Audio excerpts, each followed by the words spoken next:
throughout the tour. We do pass under some low bridges, and I don't want you to hit your head. Also, if we bump into anything, you could fall overboard, and that's a lot of unnecessary paperwork I don't want to deal with today. Please keep your hands and arms inside the boat at all times. I do want you to come back in one piece. No smoking, vaping, or use of any tobacco products while on the boat. And last but not least, we do have life jackets back here in the hatches next to me. In the event that we do find ourselves sinking, the water's only about 4 to 5 feet deep in most places. You could just stand up and walk out. All right, to start off our tour, we just now are entering into the Shops at River Center. The Shops at River Center was built in 1988. It's the second largest mall here in San Antonio. It's 1 million square feet, 68,000 square feet of glass, over 100 retailers, 6 restaurants on the Riverwalk as well, the food court inside, and 2 movie theaters, the AMC and the IMAX. The IMAX currently holds the record for longest featured film.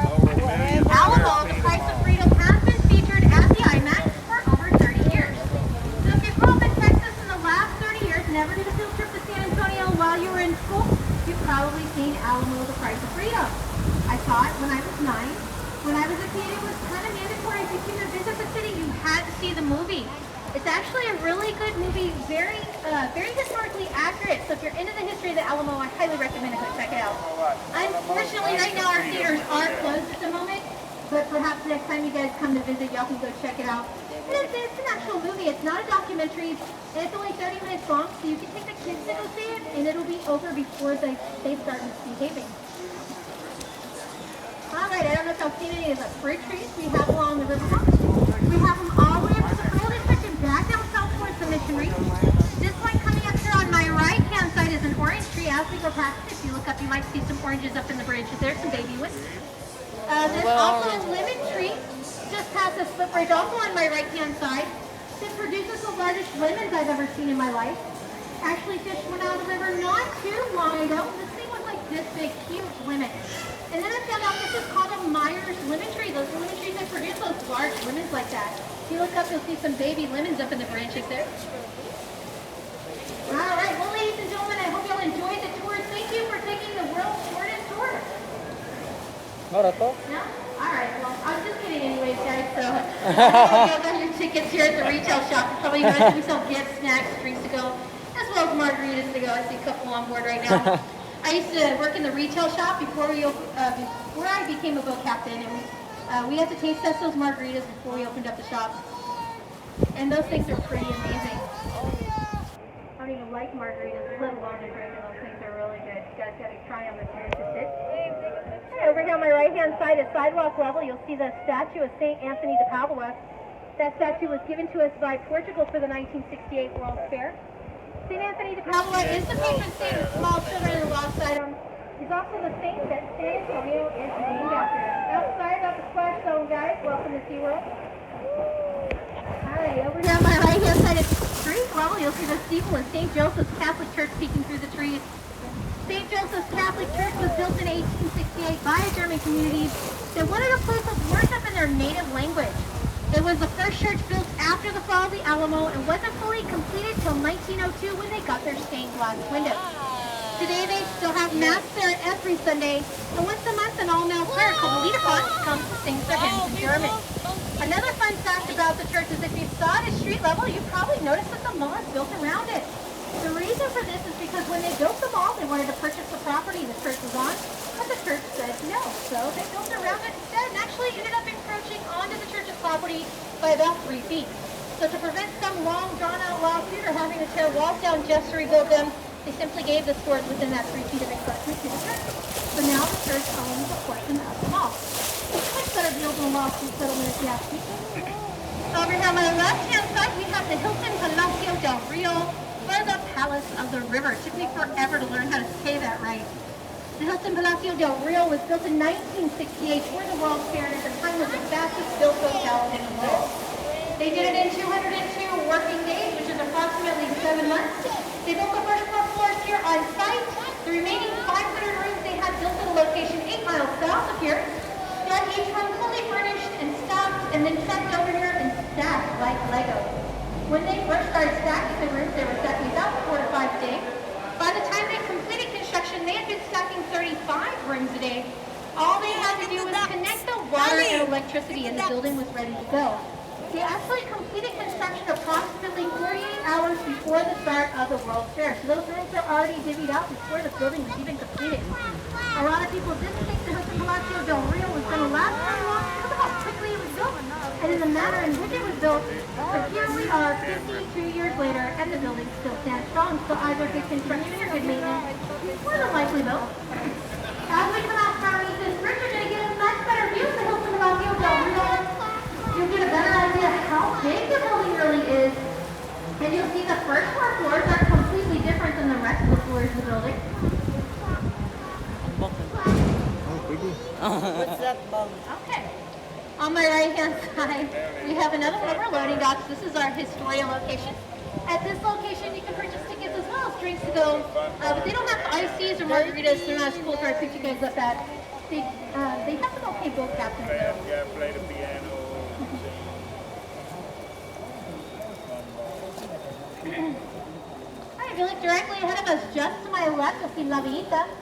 La Villita, or the little village, was first settled by Spanish soldiers in 1722 that were here to protect the Alamo. In 1836, Santa Anna used it as a staging point for his cannon line during the Battle of the Alamo. In the mid-1800s, it was resettled by German and French immigrants. And in the early 1900s, it was founded as a historic art village, which it remains as today. So you can find lots of galleries and shops, as well as some fine dining restaurants inside La Villita. It's a very quaint little shopping area. I highly recommend to go check it out, even if you don't like to go shopping. Yeah. Little village, baby, on the river.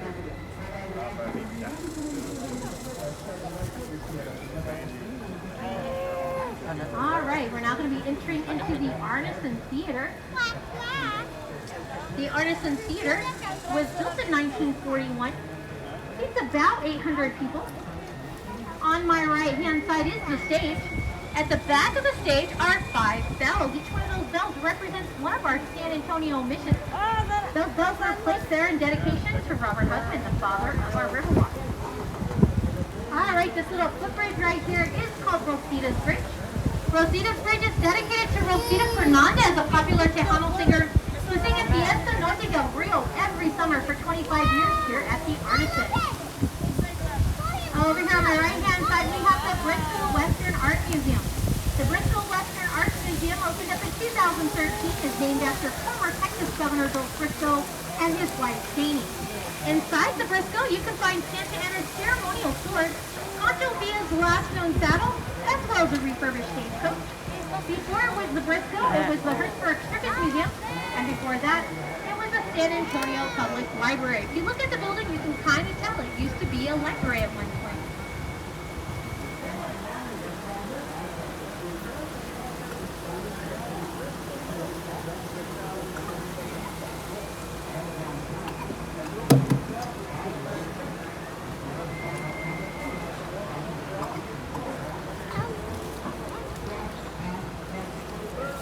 This bridge we're approaching right here is the lowest bridge we're going to pass underneath.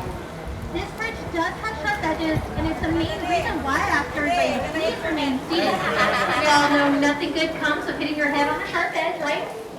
This is a Rosetta Truss bridge. There's only 10 of these in the United States. 5 of them are here in San Antonio. These bridges were built in the late 1800s in Berlin, Connecticut. Right over here on my right-hand side, we have Marriage Island. Marriage Island is called this because of the heart shape the roots of the tree make. We perform over 300 weddings a year on this little island. The sculpture on the island is called Father Massenet's Table. It was done by Rolando Orsino in 1991 to commemorate Father Damien Massenet's first Catholic Mass here on the river in 1691. All right, we're now entering into Old Mills Crossing. Old Mills Crossing was a popular spot in the 1800s for settlers to cross the river because of its low water and hard soil. They'd also stop and water their horses here while they made use of the mill that used to be where the West is now located, over here on my right-hand side. Inside the West End, you can actually find artifacts from the 1700s on display in their lobby and in their restaurant. Coming up here on my left-hand side, this tall building with the U.S. flag on top is the Tower Life Building. The Tower Life Building was built in 1929. The Tower Life Building was built in 1929 to commemorate Father Damien Massenet's first Catholic Mass here on the river in 1691. All right, by the Young Brothers, and at the time was called the Smith and Young Building. The Young Brothers were very superstitious, so they placed gargoyles along the top and grotesques at the bottom. Thank you, Jeremy. To help ward off evil spirits and bad business. But that didn't go so well because later that year the stock market crashed and the Great Depression began. They spent $3 million building this building and ended up selling it for 10 cents on the dollar. If you look directly ahead of us, you'll see that red building with the green roof. That is the Bexar County Courthouse. The Bexar County Courthouse was completed in 1897. It's one of the oldest still functioning courthouses in the state of Texas. Its Gothic Romanesque revival style is done with granite and red sandstone that's native to Texas. And inside the building, they have some gorgeous marble floors throughout. So if you're into architecture, want to check it out, they're open Monday through Friday till 5 p.m. They're a functioning courthouse after all. Over here on my right-hand side, we have the International Center. The International Center houses the trade offices of the U.S., Mexico, and Canada. Also, Visit San Antonio has their offices here. And here at River Level, we have one of our 2 marinas that we store some of our 43 boats in. As we go past the entrance, you can kind of peek inside and check it out. It's not very pretty in there, not a whole lot of smut in it anyways, just some boats. All right, I'm going to honk my horn, guys. I know some people don't do such loud noises, and this is a terrible horn anyway, so.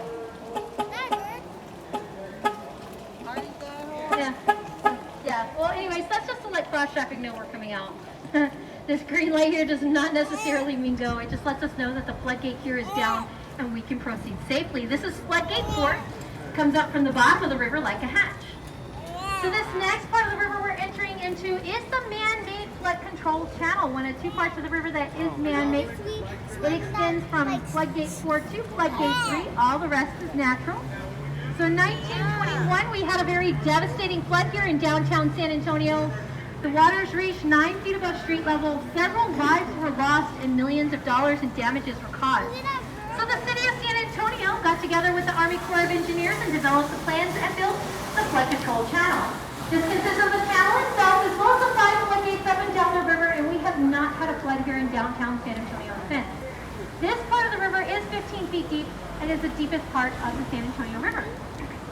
Right here on my left-hand side, we have our love locks. This is a tradition we picked up from France. A couple gets married, they come and put a lock on the fence and throw the keys in the river to signify their everlasting love.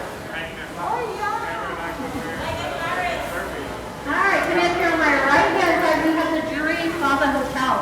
The Plaza Hotel was previously the Alamo National Bank that opened up in 1929. When the jury got a hold of the property, they refurbished the original chandeliers and hung them in their lobby. When they opened up in 2007, they had this footbridge here built and donated to the city of San Antonio to help guests gain access to Maine Plaza. On my left, we just passed Maine Plaza. Up in Maine Plaza is the San Fernando Cathedral.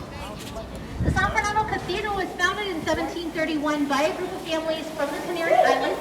It's one of the oldest Catholic communities here in the United States.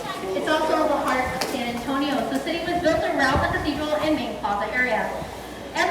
Normally every Tuesday, Friday, Saturday, and Sunday, they have a free light show on the facade of the cathedral called San Antonio Saga. Right now they are on hold, and perhaps next time you guys come to visit, I highly recommend to go check it out. Right, this big tree directly ahead of us here, this is the Ben Milam tree. The Ben Milam tree is over 300 years old, stands at 110 feet in height, and has a circumference of 25 feet. So legend has it that a Mexican sniper sat in the branches of the tree and shot prominent Texas revolutionary Ben Milam in 1835. We're now entering into Floodgate 3. Floodgate 3 comes down like a guillotine, but much slower. So it rains pretty heavily here in downtown San Antonio, and the waters get pretty close to the top of the sidewalk. They'll bring this floodgate down and let the waters flow out the other end of the horseshoe. Now to close Floodgate 3 and 4, we're getting ready to clean out the river. Alright, coming up here on my right-hand side, we have the Esquire Tavern. The Esquire Tavern opened up in 1933, right at the end of Prohibition. It's the oldest bar on the Riverwalk, and they have the longest bar top in the state of Texas at 100 feet. So legend has it, when they opened up at 12:01 a.m., the day after Prohibition ended, they were fully stocked and ready to serve. We've also told that during Prohibition, they were barbershops. People would go in to get their haircut and come out drunk. Right here on my left-hand side, we have the Jury Inn and Suites. The Jury Inn and Suites was previously the City Public Service building that opened up in 1921. When the jury got a hold of the property, they remodeled the building back to its original 1920s appearance. City Public Service here in San Antonio, guys, is our electric.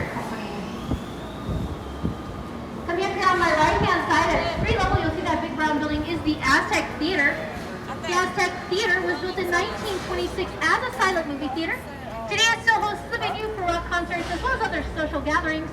And here at River Level, we have another one of our loading docks. This is our Aztec loading location. You can purchase tickets for the tour down the hallway that runs underneath the Aztec Theater. Coolest, best place to go cool off that. All right, the little footbridge right directly in front of us here, that is the Robert Hugman Bridge, dedicated to the father of our Riverwalk, Robert Hugman. But it's commonly referred to as Selena's Bridge because it was featured in the movie Selena, starring Jennifer Lopez, in 1997. Over here on my right-hand side, this white building with the arch windows is the Makara Hotel. The Makara Hotel was previously the Outbreak Saddlery Company that opened up in 1901 here on the river. They saddled Teddy Roosevelt and his Rough Riders, Pancho Villa, as well as the U.S., French, and British forces during World War I, and quickly made it to world's largest saddlery company by 1918. Right here on my left-hand side, we have La Mansion. La Mansion was previously the St. Mary's School for Boys that opened up in 1853. In 1966, two of its former students purchased the property and turned it into La Mansion just in time for the World's Fair in 1968. It's actually one of my favorite buildings here on the Riverwalk. I love the Spanish style with the wrought iron balconies. Kind of looks like a Spanish painting ceiling.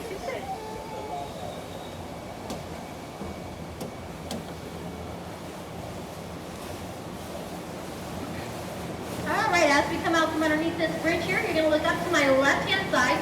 You'll see what looks to be like a freestanding wall. So ready? And look up to my left. All the way up towards the sky on my left-hand side here. This is an optical illusion. This is the Knicks Hospital. The Knicks Hospital opened up in 1930. Was the first fully air-conditioned full-service hospital in the United States. Colonel Burnett and Lieutenant Colonel Oliver North were both born